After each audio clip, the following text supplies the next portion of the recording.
Hello everyone, Peazful here, and welcome back to Metazoo A-Z, the series where I go over every single Metazoo card in alphabetical order, explain how the card works, and analyze its competitive viability/playability.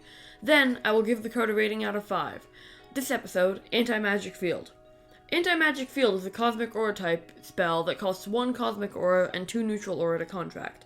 It has the trap trait, with the optional activation condition being whenever an opponent caster contracts a spell page. When it is flipped up, your opponent has to reveal a page of their choice in their hand to you, and it also prevents spells from being contracted until the start of your next turn, or the next turn. This card may appear good at face glance, but the more you look at it, the worse it becomes. The first ability is unlikely to be useful because there's a good chance your opponent can just reveal a beastie or something else that they can play this turn. The second ability is also not good.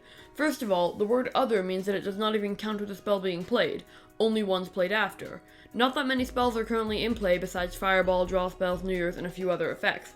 Also in the current meta, with beasties dominating so much, it's so unlikely that an opponent would even want to play 2 spells in a turn.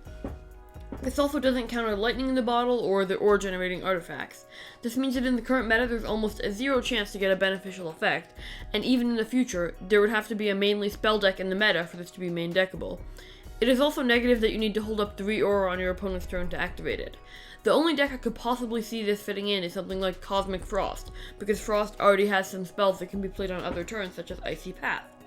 This is especially a bad card in the current meta because of how beastie heavy it is. There's also likely not a super valid Cosmic deck, despite Brunez's best attempts. However, the fact that it costs only 2 neutral aura makes it highly splashable.